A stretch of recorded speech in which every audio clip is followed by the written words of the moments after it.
What is up, you guys? Welcome to trading session number 34. I am a happy camper today as Apple, one of my favorite stocks, is rebounding. It is rebounding in the market, leading the NASDAQ higher, leading QQQ, our stock that we decided to get into heavily yesterday, up. So happy camper. We have news right here. The news of Apple is that I believe Bank of America upgraded the stock to a buy, and we're seeing a lot of people diving back into it now and the stock rising.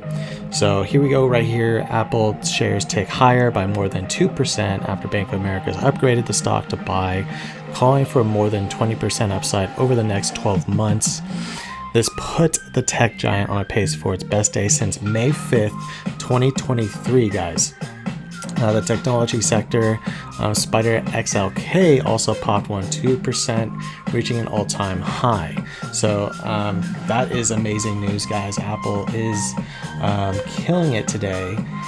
We also have yesterday, I also want to go over to this news. Apple will avoid ban by selling latest Apple watches without blood oxygen feature. So that is, big news, as well as it's really struggling in court with, I think, Massimo, and due to their blood oxygen feature. So here we go right here is what I'm talking about. Apple will remove the blood oxygen feature from its latest Apple watches, a move that will allow the company to continue importing and selling the devices in the US as it battles with Massimo in court. So Apple really killing it today, driving the market up. We got the tech Spider fund up, XLK, we have the QQQs, we have the S&P 500. So that's good news, guys. We have NASDAQ jumping 0.6%, mitigating some losses from earlier in the month. S&P climbed 0.1%, and then the Dow Jones did fall 86 points to 0.2%, but that was the only index that was down. So out of the three.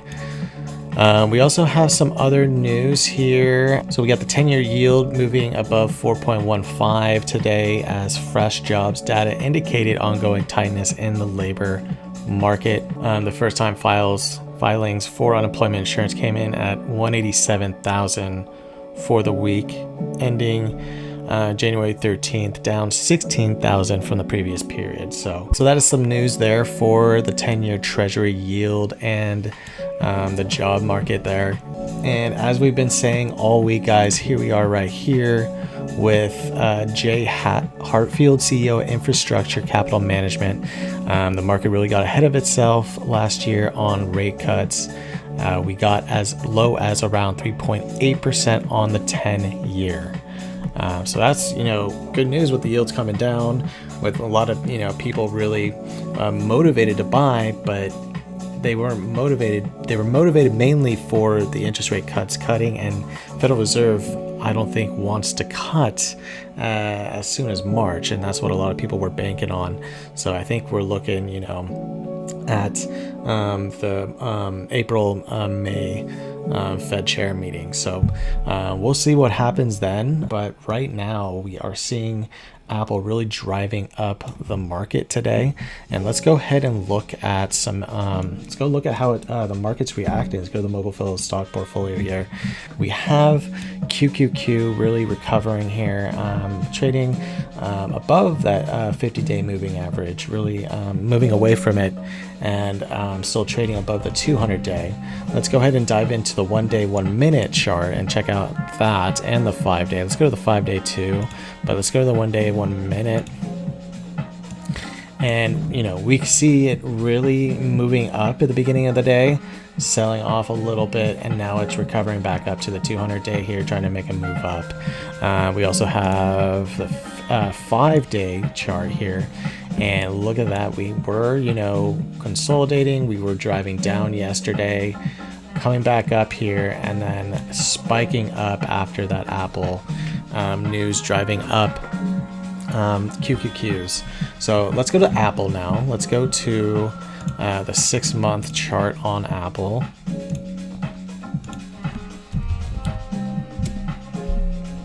And, you know, we see a recovery because it was, you know, selling off, boom, boom, right here, trying to make a recovery here, getting rejected. And now we're seeing that news come out with Bank of America upgrading the stock and a bunch of other news with the Apple Watch and stuff like that. But we see it making a move back up to the 200-day here. 200 is at 190. We're at 188 at Apple. So we got, you know, another couple dollars until we reach above that 200-day moving average, and we need that to spike up to have, you know, a great, you know, year. Because Apple is one of the main contributors to the QQQs, the main, you know, ETF we're in right now. Same with Microsoft and all the other great technology companies that are in QQQ. But Apple is a main part of, you know, the Qs. So we really need Apple to do well for the QQQs to do well. So that is the 6-month chart on Apple. We see the day chart, we see it right here in pre-market really spike right there, and now we see a consistent uptrend here with it coming down below the 200-day here, but now we're seeing it spike above that 200-day on the day chart and that 5-day chart there. So that is Apple. We want to now go over QQQ again. We want to see what we want to do. I think we're gonna so we bought 5 shares yesterday. What we're going to do is try to manage our position here, and we want to really manage the average price, guys, because that is the main factor. We will really want the lowest possible average price. So right now it is trading at 410. We want to try and get it below as possible, but it's trading above. So we're going to be managing a position because we're going to be buying it every day here to try and put a lot of capital in. And we got that donation of 19,000 coming in, and so we want to really manage that position well to get a good average price at the end of that 19,000, if that makes sense, guys. So right now it is trading above. We want to buy less compared to if it was below the average price. We would like to buy more at a cheaper price. So if it's above our average price, we want to buy less than 5. So we're gonna do today, we're going to do 2 shares, guys. We're going to do 2 shares of QQQ. We're still buying some. This is dollar cost averaging in. So we're going to go ahead and get 2 shares of QQQ and go ahead and buy that at $821.54. We're going to go ahead and lock that in.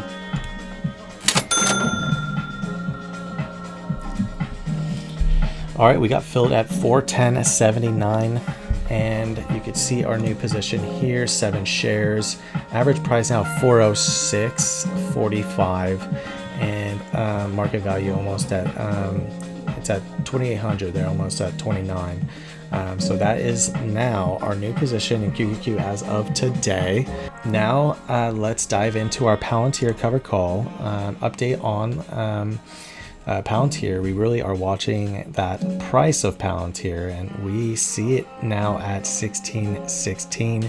Not where we want to be, guys. We want to be at above 17. We want to try and get close to 1770, in between 1770 and 18 as possible. Not above 18 because we don't want to get our shares assigned away from us, but we want to get in between 1770 and 18 to get a higher premium by next Friday, when we do next, probably the Monday after the 26th. So that would be the 29th, I believe the 29th. Yes, that would be the 29th that we would be doing another covered call on Palantir, but we want that price to be in between 1770 and 18 to get a higher premium by the time we do that next covered call, because closer in the money it is, the higher premium we would get. So that is, and also we would get where we're doing like a week and a half to 2 weeks out to get a better premium, and we want to get, you know, we want to continue with the weeklies and with a higher premium, and we only can do that if the stock is closer to the end of the money as possible, if the strike price is closer to the end of the money as possible, guys.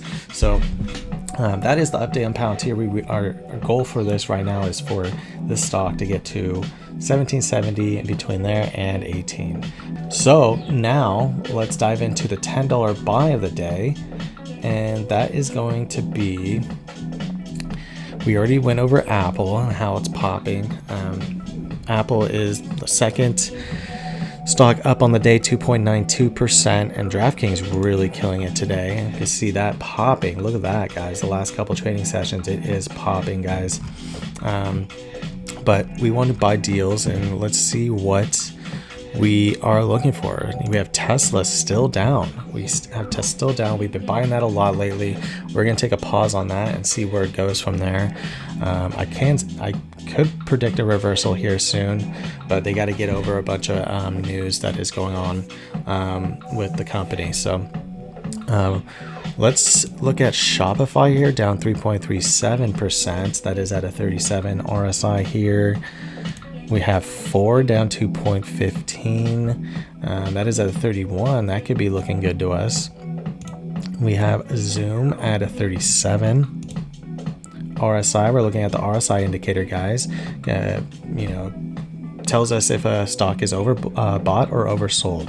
We buy oversold values and then trim on overbought values. Oversold is below 30, overbought is above 70, and we do it on the 6-month chart. All right, so we have Palantir at 40. ExxonMobil is really still getting rejected by that 200-day moving average, still moving down. It's at a 31. We've been buying oil quite consistently, so we're going to take a break on oil.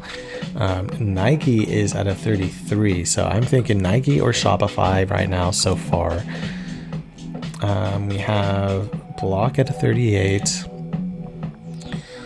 We have Costco at 65, and we have Coca-Cola at 50. So I am thinking Nike or Shopify. I'm going to go over here and look at the price of each one. So let's go to Nike, $100.56. It is our market value, $74.96. And then we have Shopify. So Shopify is actually a lower market value than Nike. So we are going to go dive into Shopify to buy, guys. And that is trading at a 36 RSI and down 3.49%. It's coming down, meaning below that 50-day moving average towards the 200-day there. So we're going to go ahead and lock in a $10 buy of Shopify here. Let's go ahead and do that. Shopify buy, we have $10 and order quantity 0.12898. So let's go ahead and lock in a Shopify buy. All right, we got that for $77.56, and that is the $10 buy of the day of individual stock. We have all our individual stocks right here. Palantir being the biggest one. It's only the biggest one because we do a covered call on it right now, and in the future we will nominate other stocks to do covered calls for us as well. So that is pretty much trading session number 34, guys. We're not trimming today. We do see Apple really popping today.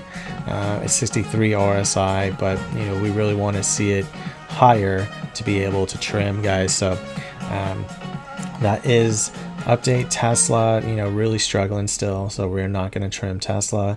And we have we can't do these because we don't have one share of each one, but we have Ford here with 10, and that's still struggling too. So we are not going to be trimming our big positions today. So we talked about Apple, how it's popping with that Bank of America upgrade, and we have Apple really selling their Apple Watches now, taking out that blood oxygen feature.